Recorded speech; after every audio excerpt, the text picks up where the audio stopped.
आज एक ऐतिहासिक निर्णय हुआ है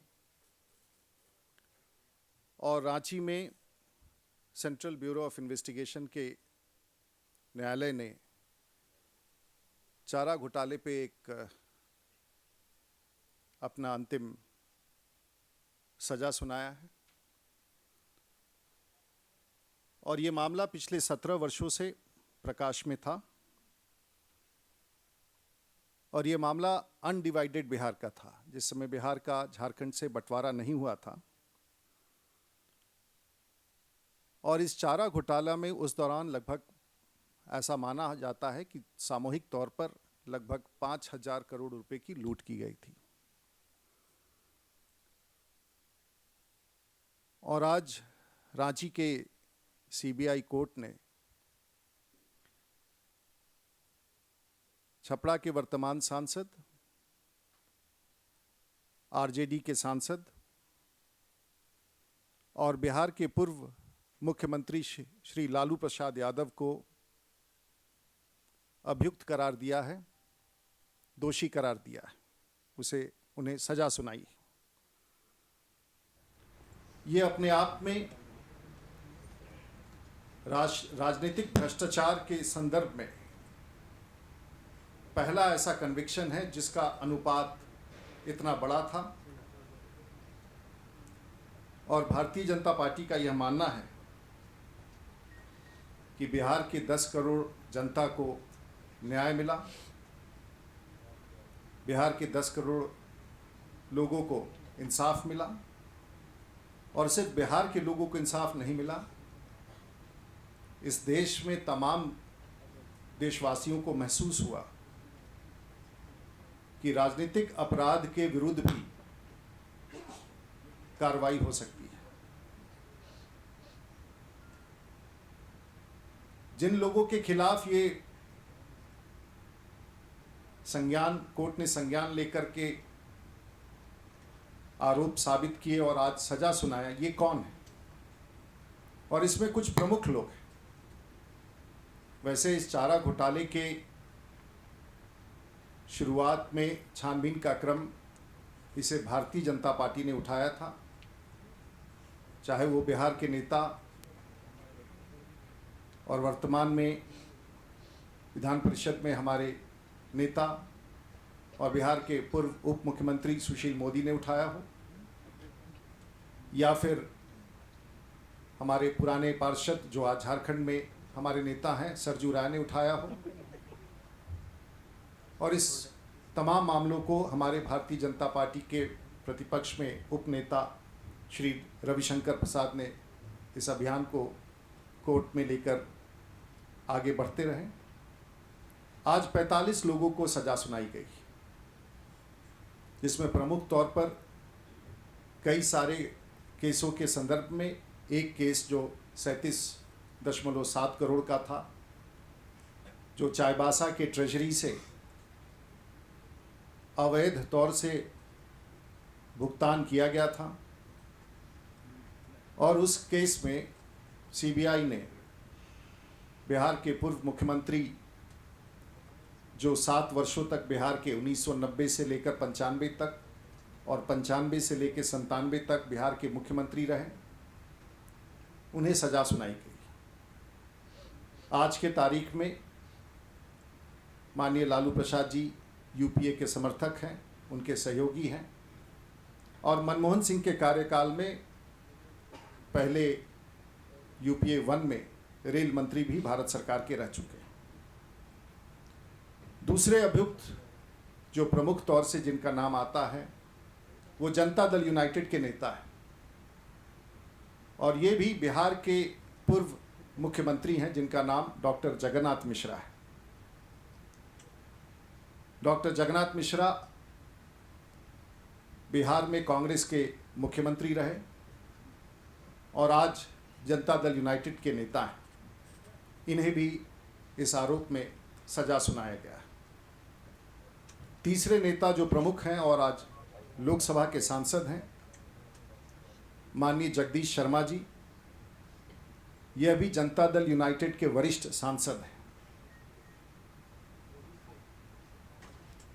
आज के इस बड़े आरोपों में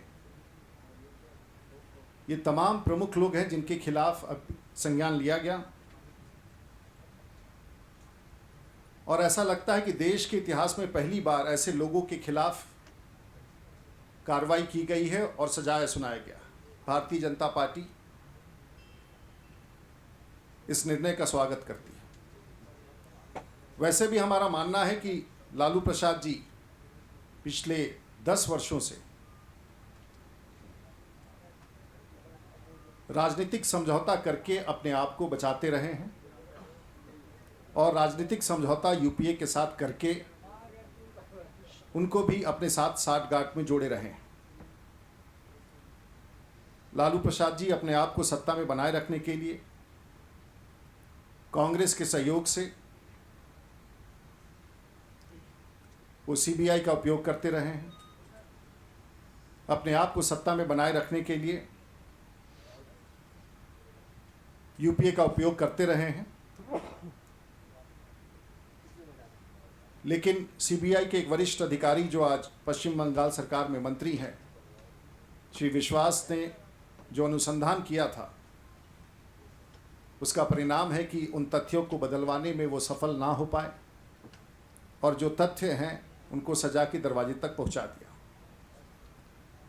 और ऐसा भी प्रतीत होता है कि जो विशेष तौर से बिहार की राजनीति थी, उसमें कांग्रेस के राजनीति के साथ जो जुड़ के चल रहे थे, शायद वो अध्याय और दौर पिछले 4 माह से वो रास्ता बदल भी रहा था बिहार में।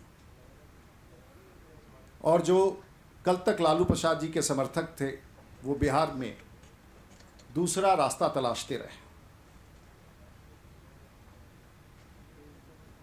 हमें देखना है कि इस निर्णय में 3 तारीख को सजा की अवधि क्या तय की जाती है।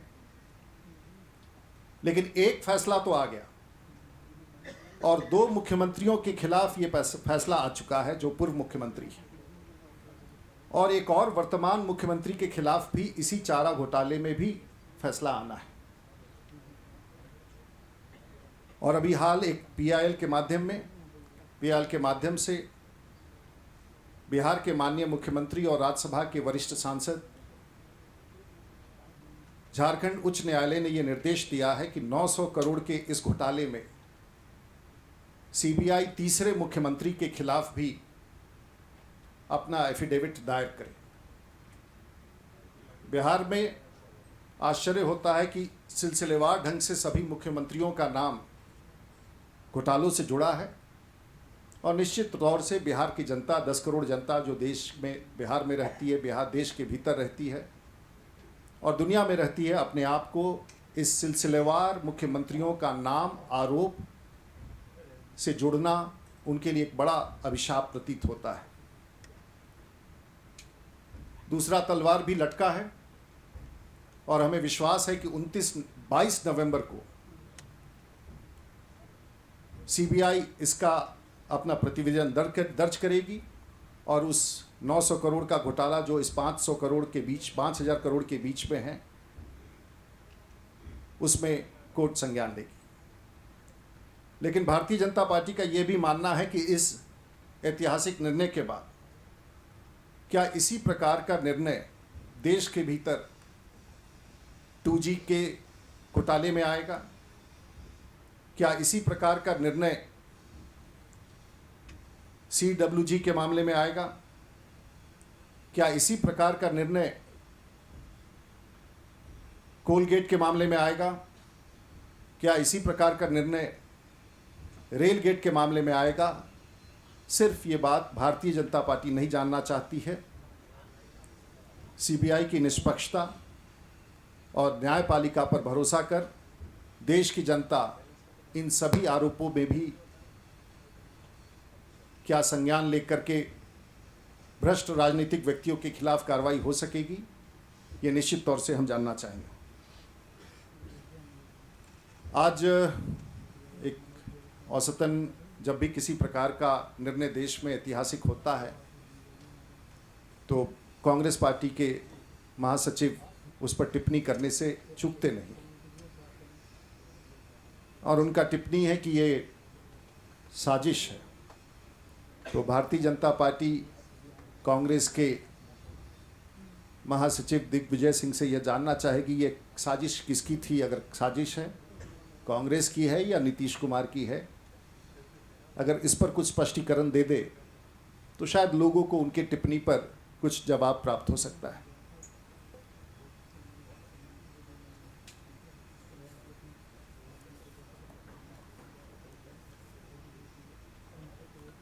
आज देश के गृह मंत्री ने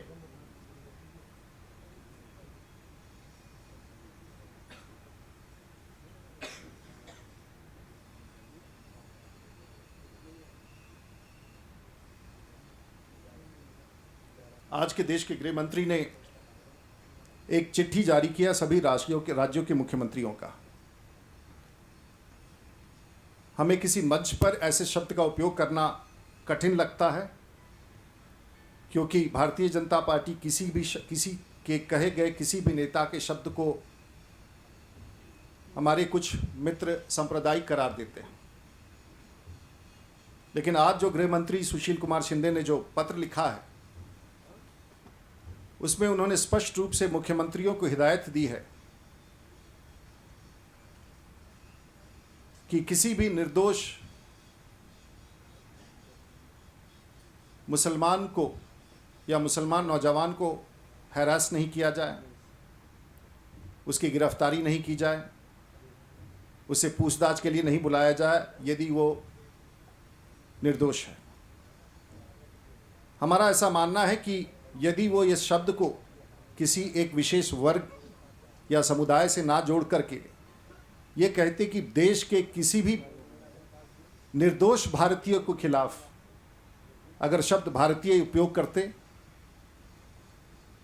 कि किसी भी निर्दोष भारतीय चाहे वो किसी धर्म का हो, उसके खिलाफ ना उसे हरास किया जाए यदि वो दोषी ना हो, ना उसे हिरासत में लिया जाए अगर निर्दोष ना हो, ना ही उसे गिरफ्तार किया जाए, तो शायद बेहतर होता। भारतीय जनता पार्टी का ऐसा मानना है कि देश के गृह मंत्री देश के संविधान को भूल गए हैं। और मैं स्मरण दिलाना चाहूँगा कि जब देश में कोई भी कैबिनेट मंत्री, चाहे वो राज्य सरकार में हो या केंद्र सरकार में हो, वो जो शपथ लेता है तो उसमें अंतिम पंक्ति जो है, जो संविधान में उल्लिखित है, उसमें ये कहता है, I will do right to all manner of people in accordance with constitution and the law without fear और फेवर, अफेक्शन और इल विल।